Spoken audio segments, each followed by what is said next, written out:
There's a lot happening up here. All right. All right. That's all right. I love you.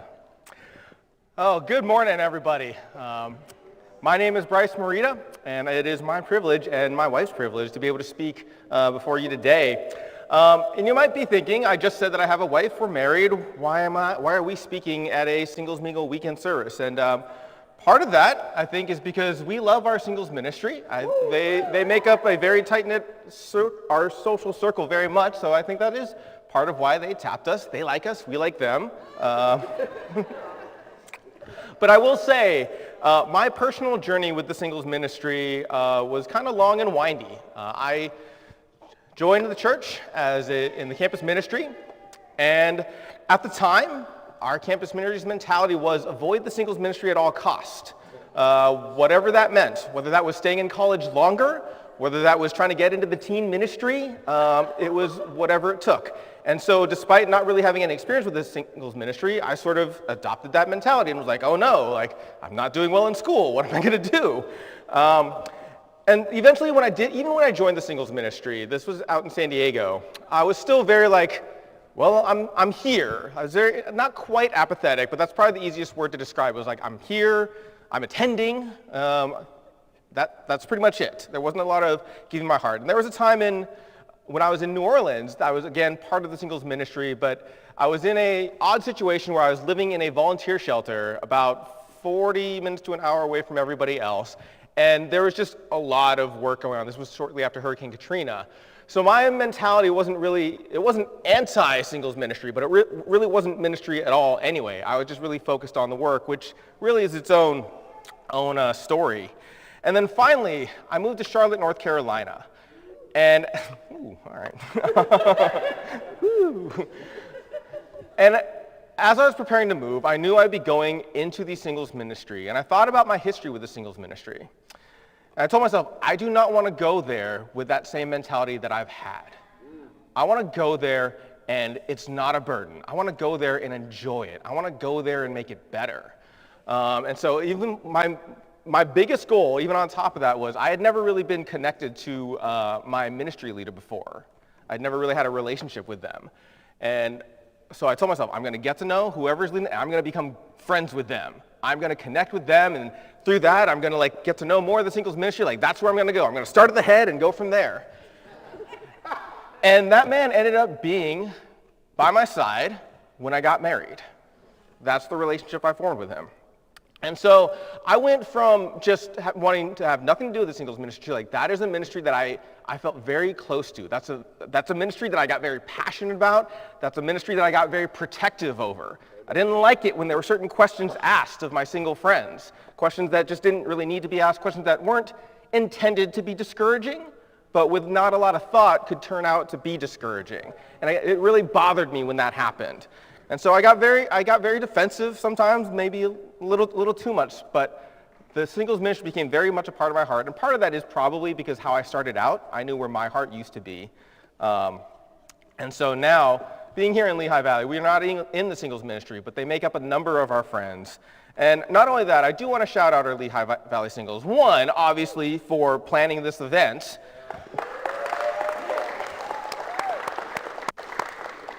But they're also very important to our daily service. With the exception of my wife, they make up the entirety of the worship team. They make up a good deal of the AV team. And so, one very passionate piece of the AV team. It's to the point that if there's a singles event that's going to take most of them away from here, we have to coordinate what we're going to do here. And so we are very grateful for their hearts and what they do. And so the title of my lesson today is Living My Best Life. And, is it going up there? I have a picture somewhere. Hey! I knew it was coming eventually. So Tough Mudder is a big thing in this church because our evangelist loves Tough Mudder. And so, I love Tough Mudder. And so we did one recently, about a week and a half ago, 2 weeks ago. And normally what happens is after that, Kurt preaches a lesson, and whether it has to do with the lesson or not, has a couple stories about Tough Mudder. But last week it was Riley, and this week it was me, and so we didn't quite have the same, like, Riley and I also, well, Riley I think loves Tough Mudder, without the quotation marks. Okay, yeah, so Riley loves Tough Mudder. I love Tough Mudder. So we don't get quite, I apologize, you don't get quite the same thing. Please come back for our service next week when Kurt's back up here. I don't actually know if he's talking about Tough Mudder. But, all right, he said he's going to do it. So come back, check out the video for more Tough Mudder stories. But I will actually be talking about it, and my wife will actually be talking about it as well, because she did them too. But in planning for this event, one of the scriptures that came up was John 10. And the idea that came up was thriving. And again, living my best life, which is, again, kind of said tongue-in-cheek sometimes. But really looking at the reality of that concept. And in John 10, a good chunk of it is Jesus talking about the good shepherd and his sheep, comparing the good shepherd to the hired hand, and including the thief. In fact, in verse 10, it says, again, John 10, verse 10, "The thief comes only to steal and kill and destroy. I have come that they may have life and have it to the full." And so with that idea of thriving, it's such a powerful word. Like it's a nourishing, it's a prospering, things are going well. It's not just existing. A lot of things exist that just kind of are there and doesn't grow, doesn't change, they're just there. But with nourishing, or with thriving, there's that element of growth and getting better and improving. And even with when we talk about humans, there can be an emotional component. There's a joy, or at the very least, a satisfaction to it. So and it's different. The idea of thriving, it's different than just getting or doing what you want. Like those can sometimes go hand in hand, but it's not necessarily thriving. Those who are a part of the Lehigh Valley Church have spoken a lot about how during quarantine, I was very much enjoying life, just not going out at all, just being at home, not having to see people, not having to do anything. In fact, being encouraged to stay home and not do anything. And so I was enjoying that, but I wouldn't say that I was thriving. I wouldn't say that I was, there was some growth in the sense that we were dealing with a new situation and figuring out ways around it. But I wouldn't say that if in that own little bubble, and thankfully, I was married at the time, because if I hadn't been, if I was just by myself, I would have had, I'm pretty sure, almost maybe like 2% human contact, whatever that translates into. I would not be contacting a lot of people. I would be doing the bare minimum. The video would always be off on chats, absolutely. And so that was existing, and I would have enjoyed that. I would have had fun with that. But that wouldn't really be growing. And there are a few hindrances to thriving, and a big one that just seems to affect everyone is time. Not having enough of it. What's happening right now? Just time is imperfect. But the reality is there is no perfect time. I feel like at every point in life, starting from at least junior high, if not before, we think like, things are going to get better. Things will be easier. When I grow up, things are going to be different. I'm going to be able to do this. I'm going to be able to do that. And I used to think that it's just like life stages got busier, but I kind of, in reflection, it feels like just society and the way we live gets busier. Because I look even now at what high schoolers have to do to get into college, about you got to have this sport, and like a sport you do that's not connected to school, and then this activity, and then another outside of school activity, and then you got to have this grade and get this score, and there's so much going on, whereas I coasted in a barely graduating state to get into college. It's a lot different, and so I don't think it's just as you get older, you get busier. I think life, the way we live life has just gotten busier, and there just feels like there's less time, there's more going on, there's more access to things, there's more expectation with that access. Just the idea of the internet. Going back to students, it's almost a requirement, if not an actual requirement, I don't know, to have internet access at this point. That if it's funny that we lost power for briefly today, but if I lost power in high school, I would just need to do homework by flashlight, and that's fine. But if someone were to lose power today, and their assignments are online, or there's a portal or what have you, or there was going to be a group meeting or something on a video chat, They can't do that from home. They have to find a way to get to a library or another friend's house or something like that. There's so much more that needs to happen, and there's so much more expectation. And so because of that, we end up filling up our lives more. I think we try not to, but we do, because again, that's the expectation of doing, going. And there's always so much going on. And at the end of the day, there is no perfect time, because life will continue to be busy, whether it's self-inflicted or whether it's just our circumstances around us. Life is just busy, and it doesn't get any busier. And so the idea of waiting till it's easier, till it's better, till it's simpler, is realistically not going to happen. Could it technically happen? Yes. By the laws of exception, yes, it could technically happen. I've been waiting for that moment for like 30 years. And it's not happening anytime soon. And I think even we get that response when studying the Bible, whether it was ourselves studying the Bible or studying the Bible with people. There's that same idea of, I will come to church when I have time. Let things settle down at work. Let me figure this thing out with my family. Let me take care of this. Let me take care of that. And they're rarely bad things that need to get taken care of. Occasionally it could be something that's like that. You don't need that in your life. But for the most part, it is things that are important. But there's no priority higher than God. And with the idea of thriving, you do need to be able to make time for yourself. Like, I want to be very careful, because you can also get into that mentality of being selfish and just being so self-focused you're not taking care of anything else. But I think it is also important to remember that you are important. You have to you're important. I mean, you spoke twice today, so you're important. There's that idea that you do need to take care of yourself. You do need to help yourself grow. Part of that, there has to be some true honesty in your heart of recognizing that you need to grow, recognizing that you can't just do what you want. But you do have to take care of yourself. You do have to just make that time for what's a priority. And our biggest priority is God. And it's very easy, I think, whether you are new to coming to church or whether you've been at church a long time, it can be very easy to God is such a part of your life that it's just there. You can just kind of go through the motions without the feeling, without the heart. And you get away from doing it because it fills you up and just doing it.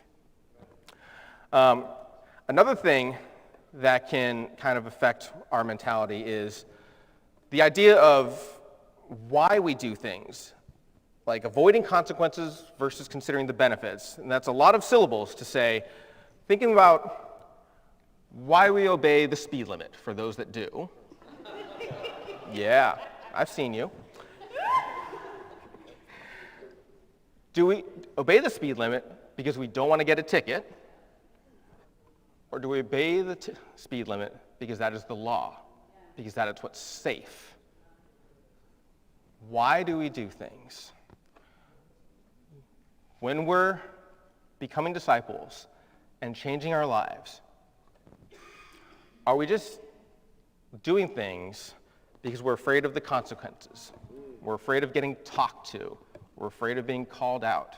We're afraid of just reactions from our family when we start doing things different, or friends when we start doing things different. Or do we do these things because they're right? Do we do these things because we care about it?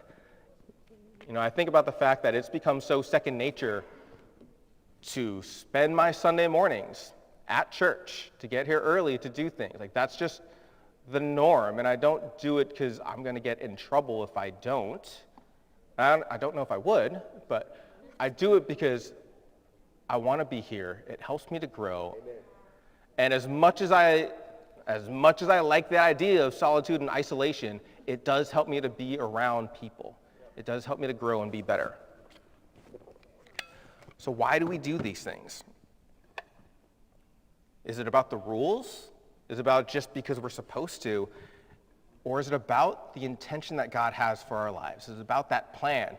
If we obey these words, what's in store for us? What can happen?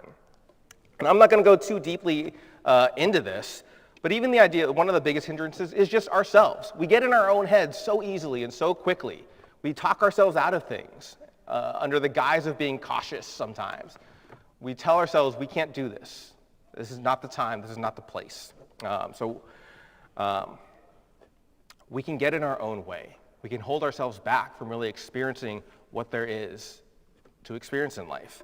And this time I'm going to have Brooke come up and talk about some of the practical examples of thriving and living life to the full. Good morning, everyone. So the scripture in John 10 has always been inspiring to me, but also pretty intimidating. I feel like I'm not very good at the whole thriving, living a full life a lot of the time. Probably like many of you, it's really easy for me to get bogged down in responsibilities of daily life and basically just survival tactics. And I say, yes, I want that. I want to feel that way, but then I can feel like a failure. So when I was reflecting on times in my life that I felt I was thriving, a couple examples came to mind right away. The first one was a big one. So before I started graduate school, I spent the summer teaching English in a very rural part of eastern Ethiopia. It was a very remote area. There was no clean water, there was no plumbing, certainly no hot showers. Pretty much everyone, they didn't speak the language. They spoke Afan Oromo, which is a very specific language to that part of Ethiopia. There was a 24/7 market there because that little village drew people in for their main export crop, but hardly anyone had ever seen a foreigner like me, and so I felt like a zoo animal, and people pointed at me and talked about me and pushed me, and it was pretty crazy. So to say it was a challenge is an understatement, but overall, when I think of my time there, it was incredible. The students that I taught and their families who got to know us were incredible. Their generosity and their hospitality, unparalleled, really, of what I've seen in this world. It was definitely an eye-opening experience to see how another part of the world lives. It was a simplified lifestyle. There weren't phones and tablets and TVs to distract me. I literally sat with my songbook every night and just sang to God. And I had such a freedom and a close connection with him in those times. It was definitely lonely and scary, but it was also a time in my life where I learned so much from having to rely on God's strength. And it was also a really powerful example of how much he loves everyone in the world, no matter how different we are. And I carry lessons and experiences from that time with me today.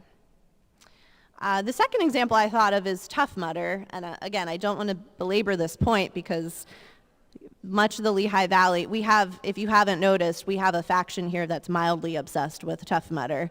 But for those who might be visiting and don't know what it is, it's a race. It's at least 10 miles long. It has, the one we did last Saturday had 26 obstacles. We did go through waist-high mud. There was a lot of water involved as well. And the course we did was on acres of farmland outside of Philadelphia.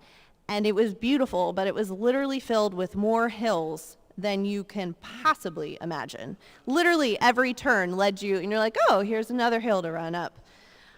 It was exhausting. However, I felt doing it, I felt exhilarated. I loved it. I loved the camaraderie. I loved how my body felt being pushed in a healthy way. And I had originally said it was my last one ever, but I enjoyed it so much that I don't think that's true. Just don't tell them, okay? I know. It's supposed to be a secret. Anyway, and the other example I thought about is the chime choir made of my residents at work. So many of you might know that I work for a retirement community. And so yes, I'm talking about what you think. It's 80-somethings and 90-somethings ringing chimes or bells together. And I have the privilege of directing them. And is it herding cats a lot of the time? Yes. Do we always sound great? No. But it's so cool working with a group of older adults every week to make beautiful music. all of them have a music background, and in fact, some of them were band directors or, even led their own chime choirs, decades ago. So when so much of society counts them out, we still get to do something we're passionate about together, and it has so much meaning. So when I think about these examples, I had 3 takeaways or things that really stood out to me. When I think about Ethiopia, it was a huge leap of faith, and it was something pretty radical. As a single person, I had the opportunity and the flexibility to pause my normal life and do something totally out of my element. It was scary, and it was a sacrifice, but I knew that I could trust God through that. When I think about Tough Mudder, that was me choosing to do something hard. I'm not like Kurt and Riley and Kyle and Bryce who do this 2 times a year. I first got into it like a dozen years ago, 10, I don't know, something like that, when I was in literally the best shape of my life. I currently have no upper body strength, and if you know anything about Tough Mudder, you need some. And I'm definitely not the athlete I was before having 2 kids. But I said, you know what? Why not? I want to challenge myself and do this. And it was amazing. It felt incredible. And for chime choir, all I did was really ask. So I am the director of resident services, which means I oversee about 350 residents, and I help them with everything from choosing a meal plan to making end-of-life decisions. Directing a chime choir is not in my normal list of responsibilities, and I was sure that my executive director was going to say, no, Brooke, you don't have time for that. Every week? You want to do this every week? But I had an opportunity. I went for it. I asked, and she said yes. It was such a small thing, but it's led to literally a weekly time of joy for me. So I'd encourage you, when you're feeling like you want to thrive, but you're feeling like you're just surviving, try one of these things. 1, take a leap of faith. Maybe you're at a time in your life where you can do something big and different and a little crazy. But if not, maybe just try something hard. Push yourself, find a new goal, get out of your comfort zone in some way. Or maybe it's as simply as just asking. Find a new small way to do something that you love and give yourself the permission to make time for that thing. It's amazing what God can do no matter what season of life you're in or what capacity you think you may have. He shows up for us.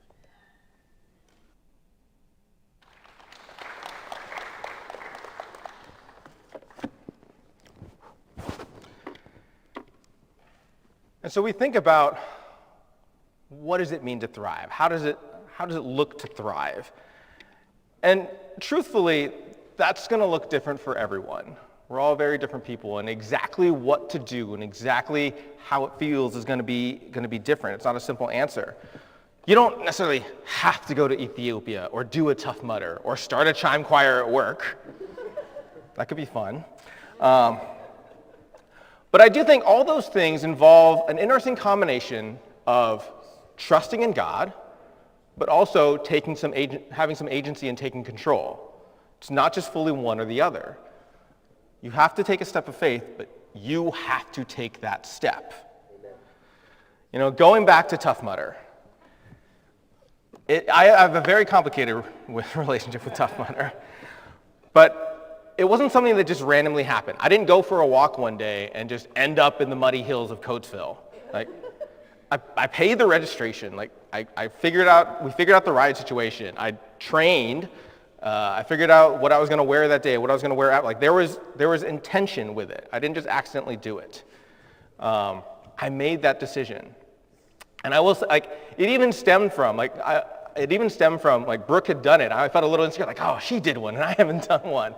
If she hadn't done one, I don't even know that I would have, but I did. And the first couple, there was a lot of unknown. There was a lot of concern. Can I do this? And the one we did 2 weeks ago was my 10th Tough Mudder. Again, we started doubling up in years a couple times, so we made it happen It hasn't been 10 years. I think the first one was 2017 or something like that. I forget exactly what, but it's been 10 times that I've chosen intentionally to do this over and over. And I can jokingly blame Kurt and peer pressure all I want. At the end of the day, I make the decision to do it. And if I could have the picture back up one more time. I'm not the only one to make that choice. I'm not the only one to make that decision. Everyone in there has done multiple. I think of our group that's here in the Lehigh Valley Church, I think the least is 5 or 6. Oh, sorry. You're going to do more, though. But if you look at that picture, and I don't know how easily everyone can see it, if you look at those faces, those people aren't worried about tomorrow. They're not worried about mortgages or jobs or family or the future. We are in that moment. We're relishing that accomplishment. We're not concerned about all the things other things that may be going on. And there are definitely things going on in all of our lives. But we made that decision to go and do something hard, to do something difficult. One of the kind of taglines of Tough Mudder is, when is the last time you did something for the first time? And that idea is something that we can really carry with us when we think about thriving. When is the last time you really pushed yourself? When's the last time you took a chance? And not just like a small chance, but like a big chance, that you did something you didn't know how it was going to turn out. As excited as I was for this Tough Mudder, and I was excited, I was talking about a lot, I made a big deal, I got electrocuted as much as possible for the last event. But no emotion has come upon me more than the first one. When I actually teared up after finishing, and I did not expect that. I just figured I'd be there like, hallelujah, I made it. But I crossed that finish line, and I was just overwhelmed with emotion that I cannot believe I did that. And as excited as I was, as great as this 10th one was, I've done it before. As hard as it was, as little as I've trained, since at least the 3rd or 4th one of these, I have known for a fact I am going to finish. I may be dragged across or carried, but I know I'm going to finish. But that first one, I didn't know what I was going to do. I didn't know if Kurt was going to pull me across. I don't know if he could have pulled me across. I didn't know how that was going to end up, but I wanted to do it. I wanted to take that leap. I wanted to take a chance. I certainly have regrets in my life. But the vast majority of them are, I should have done this. There is a couple, I shouldn't have done this. But by and large, it is, I should have done this. I had a chance to do this. Why didn't I? It could be as simple as, hey, why didn't I get that thing when it was on sale? To something bigger. Why didn't I take that opportunity at work? Why didn't I reach out to that person? Why didn't I have that conversation with my friend who was going through something? Those are the things that I regret the most, the things I didn't do. So as we go back into our lives, we think about where we are. Even if you are feeling satisfied and hopeful and all that, there's a feeling to thrive, the challenge that comes with it. There's an excitement that comes with it. Like, I'm going to try this. I don't know how it's going to turn out. It's the idea of an adventure and taking a chance. And that's going to look, like I said, that's going to look different for everybody's life. But as you go through, when is the last time you did something for the first time? But it doesn't necessarily have to be the first time. It could be something you've tried to do before, and it didn't work out, and now you don't want to do it again. Take another chance. Try it again. Take a chance. God has created this amazing world for us. He's given us so many opportunities. He's given us support. He's helped us to grow as human beings. He's given us so much. This is a world for us to just enjoy, not to just exist in, but to relish being here, to be joyful and excited and satisfied. That's the feeling we want to seek out. That's what we're looking for. To God be the glory. We're going to have worship come up for one more song.